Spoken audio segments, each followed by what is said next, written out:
Hello friends, NS education YouTube channel থেকে তোমাদের প্রত্যেককে স্বাগত জানাই। তো আজকে আমি এই মুহূর্তে এমতো অবস্থায় কিন্তু জাস্ট স্কুল থেকে ফেরার পথেই কিন্তু দাঁড়িয়ে পড়লাম। কারণটাই একটা, আমাদের যে সুপ্রিম কোর্টে ওয়েস্ট বেঙ্গল তথা আমাদের রাজ্যে তথা পশ্চিমবঙ্গের যেসব কেসগুলি এই মুহূর্তে অনগোয়িং, সেটা আমরা জেনেছিলাম যে গত 7ই জানুয়ারি এই তিনটা মামলা, যেটা হচ্ছে এসএসসি 2016 সালের প্যানেল বাতিল মামলা, একটা দ্বিতীয়ত হচ্ছে অফিস সার্টিফিকেট বাতিল মামলা এবং তৃতীয়ত হচ্ছে যে ডিএ মামলা। আমরা প্রত্যেকেই কিন্তু খুবই আগ্রহের সহিত, খুবই ইন্টারেস্টের সহিত কিন্তু আমরা আশাতীত ছিলাম যে আমাদের এই তিনটা মামলার মধ্যে কিছু না হলেও দুটো মামলার কিন্তু ফাইনাল হেয়ারিং হচ্ছে। সেটা হচ্ছে অন্যতম একটা এসএসসি 2016 সালের প্যানেল বাতিল মামলা, আরেকটা হচ্ছে অফিস সার্টিফিকেট বাতিল মামলা।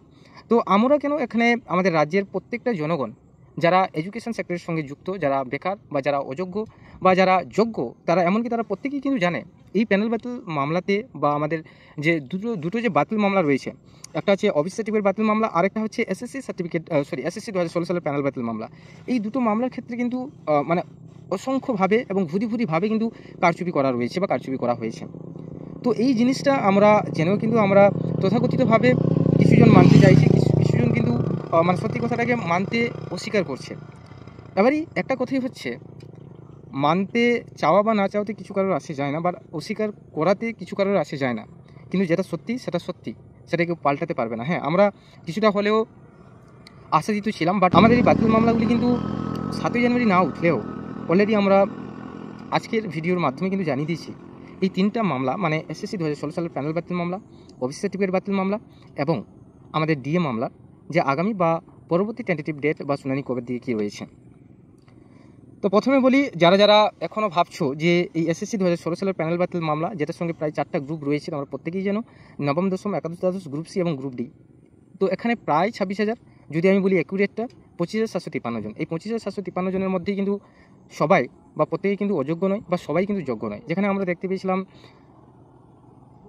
Central bureau of investigation agency, মানে সিবিআইয়ের তরফ থেকে যে রিপোর্ট আমাদের কাছে এসেছিল, সেই রিপোর্টে আমরা কিন্তু জানতে পেয়েছিলাম যে এখানে প্রায় বলতে গেলে 8 থেকে 9,000 জন কী রয়েছে, প্রায় অযোগ্য রয়েছে, যারা ভুরি ওএমআর স্ক্যাম করে ভুরি সুপার নিউমারি পোস্ট ক্রিয়েট করা হয়েছিল পর্ষদের দ্বারা, এবং ভুরি র্যাঙ্ক জাম্পিং করে কিন্তু এই মামলায় মানে এই প্যানেলের সঙ্গে কিন্তু যুক্ত হয়েছেন এবং যুক্ত হয়ে তারা কিন্তু অযোগ্য হয়েও যোগ্যতার আসন নিয়েছেন। তো তোমাদের প্রত্যেককেই জানিয়ে দিই একটা বিশেষ বার্তা, সত্য সর্বদা সত্যই থাকে, কখনোই অসত্য হয় না। যারা ভাবছো যে আমরা অযোগ্য হয়েও যোগ্যতার আসন নিয়েছি এবং আমাদের এই আসনটা কেউ কেড়ে নিতে পারবে না, এটাই একটা কথা মনে রাখবে, পাপ নিজের বাপ কেউ ছাড়ে না। স্যামেজ, যারা যারা এই কাজগুলো করেছো তারা নিজেও ভালোভাবে জেনে রাখো যে তোমাদেরকেও কেউ ক্ষমা করবে না। হ্যাঁ, এখন আমাদের এই রাজ্যে আমাদের যে মুখ্যমন্ত্রী রয়েছেন মমতা ব্যানার্জি বা মমতা বন্দ্যোপাধ্যায় বলা যেতে পারে, তো উনি হয়তো কিছুটা হলেও টালমাটাল হয়ে আছেন। যদিও আমি ভিডিওর মধ্যে কোনোরকমভাবে রাজনৈতিক প্রেক্ষাপটকে কেন্দ্র করে বা রাজনৈতিক প্রেক্ষাপটকে ইস্যু করে কোনো কিছু বক্তব্য তুলে ধরতে চাইছি না, কিন্তু এটাও ঠিক, আমরা গত 7ই জানুয়ারির আগের দিন যে কোর্টে আমাদের সুপ্রিম কোর্ট নাম্বার 1 যে এসএসসি মামলাকে কেন্দ্র করে যে ইস্যুটা ক্রিয়েট হয়েছিল, সেখানে কিন্তু আমাদের চিফ জাস্টিস মানে সিজিআই সঞ্জীব খান্না মহাশয় কিন্তু তিনি দুটো পার্সপেক্টিভ রেখে কিন্তু কথাগুলো বলেছিলেন। প্রথম হচ্ছে সেগ্রিগেশন, দ্বিতীয়ত হচ্ছে নাহলে প্যানেল বাতিল, যে কোনো একটা হবেই হবে। মোটামুটি আমাদের এই এসএসসি 2016 সালের প্যানেল বাতিল মামলাটি আমরা জানি যে আগামী 15ই জানুয়ারি কিন্তু রয়েছে সুপ্রিম কোর্টের কোর্ট নাম্বার 1-এ, যথাযথ ঠিক মানে পোস্ট লাঞ্চের পরে, যেটা বলা যেতে পারে বিকেল 2টোর সময়। তো এমতো অবস্থায় দাঁড়িয়ে আমাদের ওই দিনই কিন্তু কিছু না কিছু একটা রায় হবে, এবং গত 7ই জানুয়ারি যে সুপ্রিম কোর্টের যে সুপ্রিম শুনানির জন্য আমরা আশায়িত ছিলাম বা অপেক্ষা করছিলাম, কিন্তু সেক্ষেত্রে আমরা জানতে পারি বা দেখতে পারি 3 জাস্টিসের বেঞ্চ থাকার জন্যই কিন্তু আমাদের যে সিজিআই চিফ জাস্টিস কোর্টের যে সিজিআই সঞ্জীব খান্না মহাশয়, তিনি কিন্তু ডিরেক্টলি কিন্তু প্রত্যাখ্যাত করেছিলেন এই মামলাটিকে হিয়ারিংয়ের জন্য। তিনি সেখানে বলেছিলেন যারা যারা পিটিশনার রয়েছেন বা যারা যারা রেসপন্ডেন্ট রয়েছেন, তাদের প্রত্যেক অ্যাডভোকেটদেরকে তিনি সম্মুখে তিনি জানিয়েছিলেন যে আমাদের মানে এই এসএসসি 2016 সালের প্যানেল বাতিল মামলাটিকে ওরা আজকে শুনবেন না, কারণ হচ্ছে 3 জাস্টিসের বেঞ্চ ছিল বলে ওই দিনই, অর্থাৎ 7ই জানুয়ারির দিনই।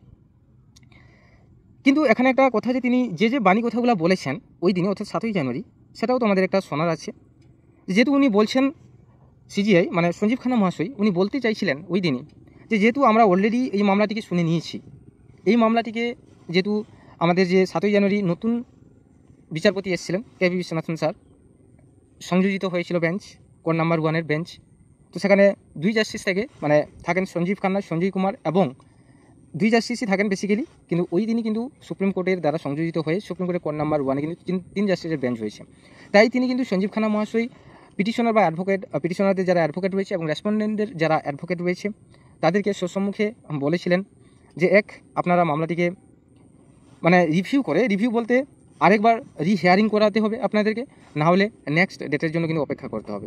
তো তার ক্ষেত্রে আমাদের রেসপন্ডেন্ট বা রিট পিটিশনারদের দ্বারা যেসব অ্যাডভোকেট যারা বা যিনারা উপস্থিত ছিলেন ওই দিনই 7 জানুয়ারির দিন, ওনারা কিন্তু বলতে চেয়েছেন যে আমরা রিহিয়ারিং করাবো, কিন্তু আমাদের আজকে মামলাটি হোক। কিন্তু সেক্ষেত্রে আমাদের সঞ্জীব খান্না মহাশয় স্যার তিনি কিন্তু ডিরেক্টলি রিফিউজাল করে দেন এবং সাময়িকের জন্য একটা স্টে বা ইন্টারিম একটা অর্ডার দিয়ে দেন যে 14 তারিখ হলিডে থাকার জন্য, তারপর ওটাকে ট্রান্সফার করে কিন্তু 15 তারিখ করা হয়। তো এমতো অবস্থায় তোমরা প্রত্যেকেই বুঝতে পারছো যে সুপ্রিম কোর্ট টলাচ্ছে, তার মানে এই নয় যে যারা অযোগ্য তারা কিন্তু ঠিকই বসে বসে টাকা গুনতে থাকবে, কোনোরকমভাবে কোনো পরিশ্রম না করে, কোনোরকমভাবে কোনো কিছু টেকনিক না জানে। তো এটা তো কোনোদিন সত্যতা হবে না, কারণ ওটা আমরা প্রত্যেকেই জানি যারা অযোগ্য তারা অযোগ্যই, এবং বড় গলায়ও আমরা বলতে পারবো এখানে কোনো কিছু কারচুপি করার নেই বা কোনো কিছু মিথ্যা কথা বলার নেই। তুমি আমি প্রত্যেকেই জানি বা তোমরাও জানো প্রত্যেকেই যে যারা অযোগ্য তারা অযোগ্য। ঘরের পাশের ছেলে যে হয়তো টাকা দিয়ে চাকরি করছে সে অবশ্যই মেরিট নয়, মেরিট থাকলে অবশ্যই টাকা দিত না।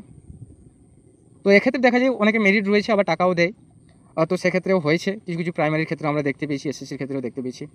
এবারে আসি ওবিসি সার্টিফিকেট বাতিল মামলার ক্ষেত্রে। ওবিসি সার্টিফিকেট বাতিল মামলা যদি আমি বলি, ওবিসি সার্টিফিকেট বাতিল মামলা দিন যেটা হয়েছে, হয়তো সেই দিনই আমরা ভিডিওটি দিতে পারিনি, টেকনিক্যাল কিছু ইস্যু ছিল, কিছু এরর ছিল, তার জন্য আমরা লাইভ ব্রডকাস্টিংটি করাতে পারিনি। কিন্তু বারে তোমাদেরকে একটা কথা বলছি, এই ওবিসি সার্টিফিকেট বাতিল মামলা যেটা আমরা আজকেরই কিন্তু একটা ভিডিও পাবলিশ করেছিলাম ইনফরমেশন আকারে, একটা ডকুমেন্টারি ভিডিও যেখানে কিন্তু বলা ছিল বা বলা রয়েছিল যে আমাদের এই ওবিসি সার্টিফিকেট বাতিল মামলাটি কিন্তু 28 জানুয়ারি কিন্তু সুপ্রিম কোর্টের কোর্ট নাম্বার 2-তে কিন্তু উঠছে। তো যদিও আমরা দেখতে পেয়েছিলাম ওর কোনোরকমভাবে কোনো কজ লিস্ট প্রকাশিত হয়নি, কিন্তু এসএসসি 2016 সালের প্যানেল বাতিল মামলার কিন্তু কোজ লিস্ট কিন্তু প্রকাশিত হয়েছে যথাযথ সুপ্রিম কোর্টের 34 নম্বর সিরিয়ালে ডেলি কোজ লিস্টে কিন্তু 15 তারিখের লিস্টের অবস্থায় রয়েছে। তো সেটা আমি আগামী দিনে আরেকটা ভিডিও করে তোমাদের সামনে শেয়ার করবো বা তুলে ধরবো। এবং যথারীতিভাবে যদি আমরা দেখি ডিএ মামলার ক্ষেত্রেও কিন্তু সেই স্যাম এই ডিএ মামলাকে প্রায় 2022 সাল থেকে সুপ্রিম কোর্ট থেকে কিন্তু মানে প্রোগ্রেস অবস্থায় রয়েছে, কিন্তু এই ডিএ মামলার কোনোরকমভাবে কোনো সুরাহা হচ্ছে না। এবং ডিএ মামলাটিকে একদম এতটাই স্টে করে রাখা হয়েছে বা একটা স্টে অর্ডার দেওয়া রয়েছে একদম পুরো মার্চ মাসে গিয়ে এই ডিএ মামলাটি সুপ্রিম কোর্টের কোর্ট নাম্বার 4-এ কিন্তু যথারীতিভাবে যথাসময়ে যথা তারিখে কিন্তু উঠতে চলেছে। তো যাই হোক, এটা পরের কথা, পরের ব্যাপার, এটা তো মুদ্রা বিষয় নেই। কিন্তু এখানে যদি আমি এসএসসি 2016 সালের প্যানেল বাতিল মামলা, যেখানে কিন্তু আমাদের ওয়েস্ট বেঙ্গলের বেশিরভাগ মানুষই কিন্তু অ্যাফেক্টেড হয়েছে বা প্রভাবিত হয়েছেন, তো এই মামলাটির ওপর বিশেষ প্রেক্ষাপট থাকছে প্রত্যেক দিনের ভিডিওতে আমাদের। তোমরা প্রত্যেকেই কিন্তু আমাদেরকে সাপোর্ট করো, এইভাবে আমাদের সঙ্গে থাকো। যদি কোনোরকম কোনো কোথাও যদি মিস্টেক ভুল ভ্রান্তি হয়ে থাকে তাহলে অবশ্যই নিজের ছোটো ভাই মনে করে বা নিজের জুনিয়র মনে করে কিন্তু একটু ক্ষমা করে দিও, কারণ আমরাও চাই যারা আমাদের ফ্যামিলি মেম্বার যারা আমাদের সঙ্গে জুড়ে রয়েছে বা রয়েছেন তারা কোনোরকমভাবে ভুয়ো আপডেট যাতে না পায়। আমরা চেষ্টা করি আমাদের তরফ থেকে, অর্থাৎ এনএসসি এডুকেশন ইউটিউব চ্যানেলের তরফ থেকে, যাতে একটা জেনুইন আপডেট বা জেনুইন কন্টেন্ট একটা প্রোভাইড করা যায়। রিপিটেড কন্টেন্ট আমরা প্রোভাইড করতে চাই না আলাদা ইউটিউব চ্যানেলের মতন, কারণ আমরা চাই একটা অরিজিনাল বা জেনুইন একটা আপডেট যেটা তোমাদের সামনে নিয়ে আসা হোক, যেটা তোমরা জানতে পারো যে অ্যাকচুয়ালি ব্যাপারগুলো কী হচ্ছে কি না হচ্ছে। আর যদি বলি 3টা মামলার ভবিষ্যৎ কোন দিকে কি এগোতে পারে, এই 3টা মামলার ভবিষ্যতের ক্ষেত্রে যদি আমি বলি, 3টা মামলার ভবিষ্যৎ এখন সত্যিকারই কিন্তু অন্ধকার। কারণ হয়তো যেদিন উঠতে যাচ্ছে সুপ্রিম কোর্টে এই 3টি মামলা, কিন্তু সেদিন কোনো না কোনো পক্ষের তরফ থেকে একটা ত্রুটি বা ফল্ট থাকছে।